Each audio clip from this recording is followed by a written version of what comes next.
मरासी, नशे की बात आई तो हम आपको एक चीज बताना चाहते हैं। जी आप हमारे चैनल के स्टेट हेड हैं जी और वो पीछे बैठे पत्रकार हैं चैनल के, जी ये भी पत्रकार जी। है। ये तीनों लोग हमको पकड़ लाए यहाँ तम्बाकू छुड़वाने। अच्छा तीनों लोग बॉस है मेरे, अच्छा और तीनों लोग का क्योंकि बात हुई थी तो हमने ये कहा था कि प्रेमानंद महाराज जी का एकांतिक में मेरे को ले चलिए, और अगर वहां हमने छोड़ दिया महाराज, भाई जीवन में गुटखा मसाला कुछ नहीं खाओ। महाराज इसकी प्लानिंग 1 साल से चल रही थी। 1 साल के बाद में उनको याद मेरी मेरी घेराबंदी की जाती रही, मेरी पत्नी भी लोग साथ हो गई, छुड़ा के लाओ उनको ले जाओ। तो आज आप छोड़ने आए। महाराज जी प्राण चले जाए, आपकी बात है, हमारी बात नहीं है। ये दुपट्टा पहन तुम्हारा स्वागत है, और आज के बाद ये वचन दो कि मैं ये व्यसन नहीं करूँ। नहीं करूँ महाराज, हो गया। कतई नहीं करूँ, बिल्कुल नहीं करूँ, चाहे प्राण चले जाए। बिल्कुल बिल्कुल नहीं, भगवान सामर्थ्य भी देते हैं, भगवान सामर्थ्य बिल्कुल बहुत। ये देखिए महान लोग हैं जो आपको गलत मार्ग से और इनको भरोसा है सर जी इनको महाराज जी भरोसा है कि अगर यहाँ हो गया जी तो जी चाहे प्राण चले जाए खाएगा नहीं। हमने बिल्कुल, आप मत खाला, नहीं हमारी बेइज्जती करवा देगी। महाराज प्राण चले जाए चाहे ये स्थिति बन जाए, हाँ नहीं सर फट जाए, नहीं ऐसा कुछ नहीं होगा, ऐसा कुछ नहीं होगा। हम भगवान के अविनाशी बच्चे, हम जो चाहे वो कर सकते हैं। ये गलत व्यसनों ने हमको फंसा करके कमजोर कर दिया है, हम इनको छोड़ करके महान बन सकते हैं। ऐसा नहीं कि सर पट जाएगा, कुछ नहीं होता।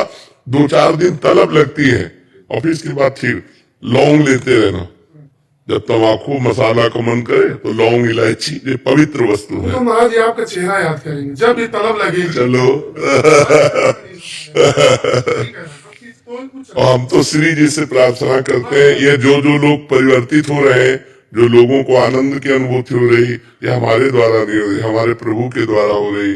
हम तो एक निमित्त मात्र हैं, करने वाले तो प्रभु हैं। आप महाराज बहुत बड़ा निमित्त है इस समय, हम आपको बताओ, हम करें ये लोग महान हमसे ज्यादा। बिल्कुल पकड़ के लाए, घेराबंदी करके लाए, चाहे जैसे भी हो कांति में ले जाना, क्योंकि इसका नशा छोड़। हाँ बिल्कुल महाराज जी हम लोग शासन में रहते सर जी, हम आईपीएस देखते, हम आईएएस देखते, शासन में वहाँ सत्ता में बैठे कितने लोग महाराज जी, आपको कल्पना नहीं है।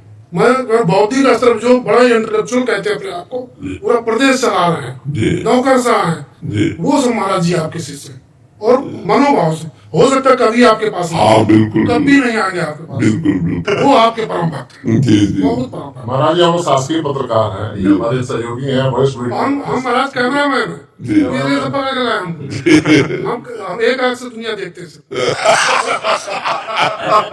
ये लोग एको ब्रह्म तीनों लाते एक आंख पर शासन के तमाम आईएएस आईपीएस आपके दर्शन के लिए तड़पते हैं, जी। रोज हमसे चर्चा करते हैं जी और चाहते हुए भी हम आ पाते हैं। जी जी जी।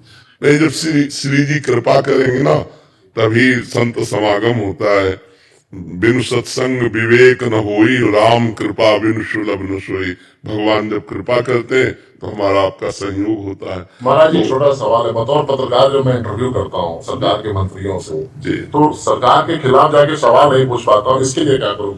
जो एक इसमें इसमें एक बात हम आपसे कहते हैं कि आप सामने पदाधिकारी न देखें। अगर पद देखेंगे तो आप कमजोर हो जाएंगे। अगर सामने आप स्वयं प्रश्नकर्ता और आपका अधिकार है प्रश्न करने का, और उनको उत्तर देना ही पड़ेगा। बस आप केवल उत्तर देने वाला व्यक्ति देखिए। उस समय आप किस पदाधिकारी से बात कर रहे हैं, उसके पद की गरिमा को देख करके तो फिर आप प्रश्न नहीं कर सकते, क्योंकि आप डरेंगे। प्रश्न करते हैं आप पूरे भारत की तरफ से प्रश्न करते हैं। जब किसी अधिकारी से प्रश्न करते हैं तो उस समय वो एक व्यक्ति होता है जो भारतीय सेवा विधान में पद पर बैठा हुआ है, और आप संपूर्ण भारत के व्यक्तियों की तरफ से व्यक्तित्व से प्रश्न करते हैं, जिससे सबको संतुष्टता होती है। आपने ऐसा किया तो ऐसा क्यों किया? अब वो उत्तर अपने लिए थोड़ी ले रहे हैं, वो उत्तर पूरे भारत के लिए ले रहे हैं। तो पूरे भारत की ताकत आपके साथ है। वो व्यक्ति भारत की सेवा का पदाधिकारी है, लेकिन आप जिनकी भारत की वो सेवा करेगा, आप उनके सानिध्य से उनके जन बन करके बोल रहे हैं, तो आपके पास बहुत बड़ी हिम्मत होनी चाहिए। और सामने व्यक्ति है, पदाधिकारी नहीं, उसको उत्तर देना होगा, तो फिर आप प्रश्न कर सकते हो। आपको डरने की जरूरत नहीं है। बहुत मृदुल शब्दों से और बहुत पक्की जानकारी से कोई भी चीज प्रश्न करो तो आपके पास प्रमाण होना चाहिए। मान लो किसी भी बात का प्रश्न, तो आपके प्रश्न की दम होनी चाहिए। ऐसा नहीं होना चाहिए कि प्रश्न में कहीं भी चूक हो। प्रश्न है, प्रमाणित है, आपने ऐसा किया तो क्यों किया? अक्सर मैं कोशिश करता हूँ कि सत्य और तथ्य के साथ ही सवाल पूछूं। हाँ बिल्कुल बिल्कुल। और ये आज से भूल जाओ कि सामने कौन है। आप भारत की तरफ से पूरा भारत प्रश्न कर रहा है, मानो आप प्रश्न कर रहे हो, मानो पूरा भारत प्रश्न कर रहा है और पूरा भारत सुनेगा। तो आपको एक व्यक्ति से है जो उस भारत का सेवक है।